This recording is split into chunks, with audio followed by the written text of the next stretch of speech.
This was meant to be a Metro video, but I've been having problems with the script, so I'm doing this instead. In the last video of this series, I focused on changes that were small and didn't impact the game that much and were mainly quality of life. That isn't this video. The ideas I'm going to be talking about in this video would all require a fair bit of work, and for some, a complete rebalance of progression in some areas. This would be for a potential 1.4.6 or a 1.5, which I think I remember hearing Red joke about. But at this point, I wouldn't be surprised to see a 1.5 Journey's Epilogue update. So without further ado, here are 5 big changes, and an honourable mention, I would make to Terraria. 5. Wanted to get the most common suggestion out of the start. One problem I've always had is that I feel like the game leans into melee a bit too much. And this is best seen by the weapons that are the culmination of your journey, being the Terra Blade and the Zenith, both being melee weapons. No other class really gets any weapon like this, except for maybe the Terra Prisma for summoners, but that's just because of its name. So I've taken the liberty of poorly designing a crafting tree for a Terra and Zenith weapon for Mage, Ranger, and Summoner. G'day, editing Blondie here. I think the main problem with this idea is I'm combining different types of weapons in the same class, i.e. the books and staffs for Mage.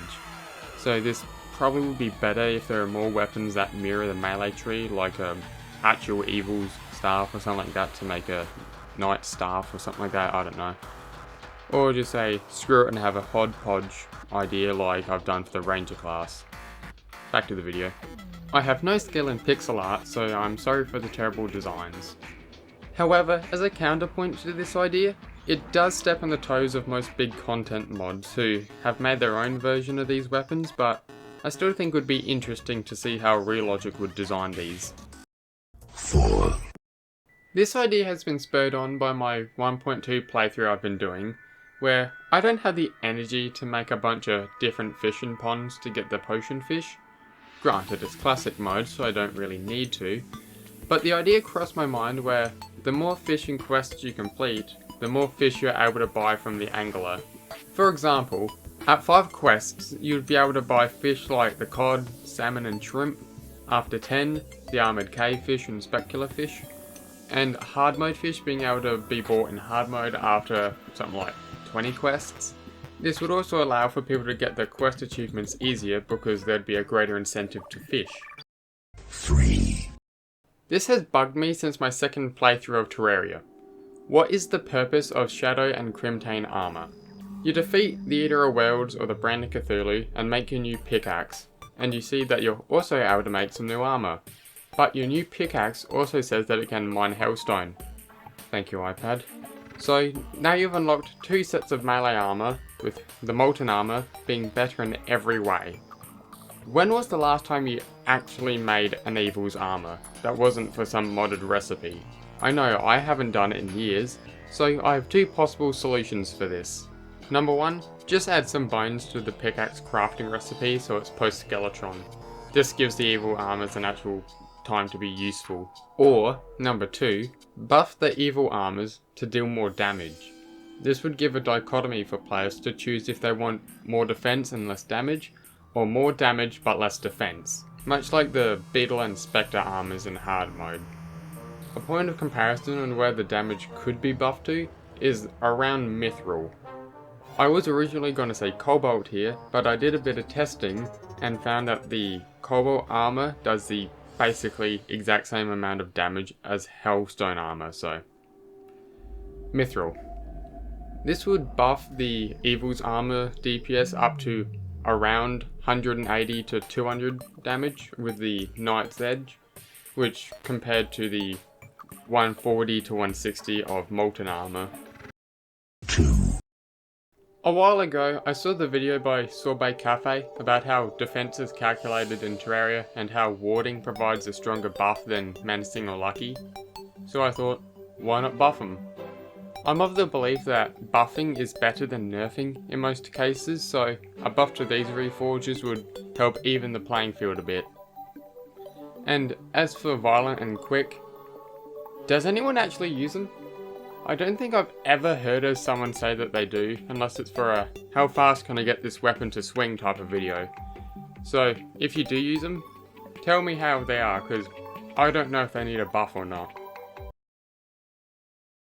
People have been throwing this idea around since before 1.3 came out. The earliest mention of the idea that I remember is this video. Apparently the original is gone, this is a re-upload, but this has been sitting in my brain for nearly a decade, and I'm kinda surprised more mechanical Brain of Cthulhu's aren't added in more mods. I could see this being done, probably as a secret seed boss. They made Medusa, so it's possible. But on the other hand, it doesn't really need to be made and it's probably more work than it's worth, which is why it's an honourable mention. 1. And now my most radical idea. When the biome weapons were first introduced back in 1.2, they were powerful weapons that you had to spend a lot of time farming to get, but as the updates have progressed, they've pretty much lost all their power. The point you can get them is now oversaturated with different options. Instead of farming for a biome weapon, you could fight the Frost Moon, fight the Pumpkin Moon, fight the Martians, fight the Empress of Light, fight Duke Fishron, or try your luck and go straight to the cultists. There's a lot of easier and more powerful weapons available to the player, so there's no longer a point to go for the biome weapons unless you really want them, which brings me to my idea. Instead of buffing the weapons to make them more powerful, instead make them available at the start of hard mode. This would give a player who knows about them the option to farm enemies at a weaker state to try and obtain them early to get a weapon that could last them a long time, much like how people fight Duke Fishron at the start of hard mode, as well as lucky players the chance to use the weapon for longer. Would they be overpowered for this point of progression? Yes, but that's kind of the point.